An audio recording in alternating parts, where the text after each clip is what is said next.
ভাইয়া আমি মনে করি যে একটা মহিলা যদি চেষ্টা করে একটা স্বামীর পাশাপাশি সে নিজে ইনকাম করে সংসার স্বাবলম্বী করার জন্য, এবং এখন যে দিনকাল পড়েছে বাচ্চাদের লেখাপড়া করায় সংসার সুন্দরভাবে চালানোর জন্য একটা স্বামীর উপর নির্ভর করলে হবে না, প্রত্যেকটা নারীকে এগিয়ে আসতে হবে।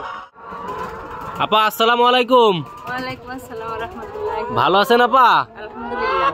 জি, কি এখন এই যে ডিম তুলতেছেন নাকি? জি ভাইয়া। এটা কি মুরগির ডিম? এটা হচ্ছে আমার লেয়ার মুরগির ডিম। লেয়ার মুরগির ডিম, বাহ। কয়টা মুরগি আছে আপা আপনার এই বিশাল খামারে?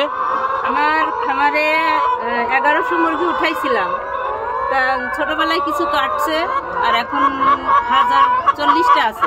আচ্ছা, 1040টা। তাই এই যে প্রতিদিন ডিম তুলতেছেন, এখনো ডিম তুলতেছেন, এই মুরগিগুলোর বয়স কতদিন? এই মুরগি আজ 1 বছর ডিম দিতেছে, আর 4 মাস, ছোটবেলা থেকে 4 মাস পরে ডিম শুরু হয়েছে, 1 বছর ডিম দিচ্ছে। আচ্ছা, এগুলো মানে 4 মাস থেকে 4.5 মাস থেকে শুরু হয় ডিম দেওয়া, তাই তো? জি জি। আচ্ছা, ডিমের প্রোডাকশন কেমন, মানে 100-র মধ্যে কয়টা দেয়? আলহামদুলিল্লাহ, আমি হচ্ছে ডিমের প্রোডাকশন 95-90-95 পাচ্ছি ইনশাআল্লাহ। বাহ, 95-90 মানে তো অনেক, প্রায় 100-র কাছাকাছি। জি আলহামদুলিল্লাহ। এই ডিমগুলো কি করেন আপা আপনারা?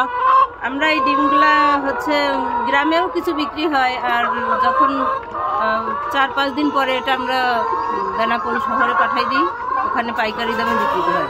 আপা আমাদের যদি একটু বলতেন আপনি এই মুরগিগুলো কিভাবে লালন পালন করছেন?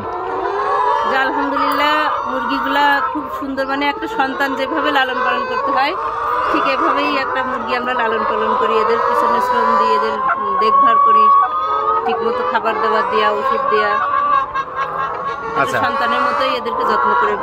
আপনি তো একদম জিরো বাচ্চা নিয়ে আসছিলেন নাকি? আচ্ছা, জিরো বাচ্চা নিয়ে আসছি। জিরো বাচ্চা অর্থাৎ একদম 0 দিনের বা 1 দিন বয়সের বাচ্চা থেকে এই পর্যন্ত আপনি যে লালন পালন করলেন, এই প্রতিটি মুরগির রোগ ব্যাধি কেমন দেখলেন এবং আসলে তাদের কোনো সমস্যা আছে কিনা, বা কিভাবে লালন পালন করলেন, কোন ধরনের খাদ্য ব্যবহার করলেন, সেটা একটু আমাদেরকে জানাবেন। জি ভাই, এদের হচ্ছে কি একটা মানে পশু পাখি, এরা যত্নের জন্য এরা ভালো থাকে, বুঝছেন?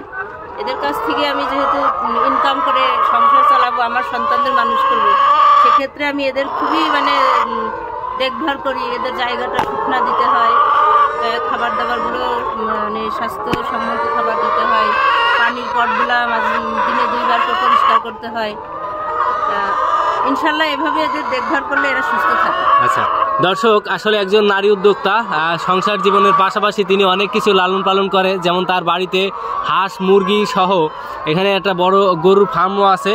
আর আপনারা জানেন যে জাহিদা আপা খুব পরিশ্রমী এবং সংগ্রামী একজন নারী উদ্যোক্তা।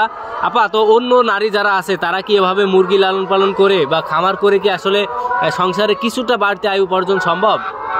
কিছু বলছেন কেন, আল্লাহ রহমতে একটা নারী যদি মনে করে যে সে সংসারের রান্না বাড়া সমস্ত কাজ শেষ করে একটা, এটা মানে একটা চাকরির মতো ইনকাম, এটা চাকরির মতোই। তা আমি চাকরি অন্যের দরজায় গিয়ে করবো কেন?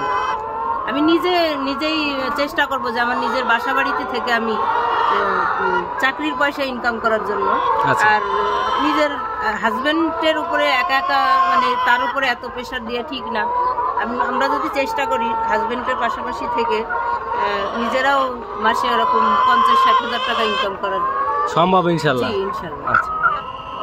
প্রত্যেকটা নারীকে এগিয়ে এসে হাজবেন্ডের পাশাপাশি এই সংসার জীবন বড় করার জন্য, উন্নতি করার জন্য, ছেলে মেয়ের ভবিষ্যৎ করার জন্য এভাবে মুরগি লালন করেন, কেউ হাঁস লালন করবেন, গবাদি পশু, ইনশাল্লাহ আশা করি চেষ্টা করলে সবাই স্বাবলম্বী হতে পারবেন। আমি প্রত্যেকটা নারীকে আহ্বান জানাই, সবাই আমার মতো এগিয়ে আসেন। আমরা যদি সংসার উন্নত করি দেশ উন্নয়ন হবে, আমাদের দেশটা আমরা চাই অনেক উন্নয়ন হবে।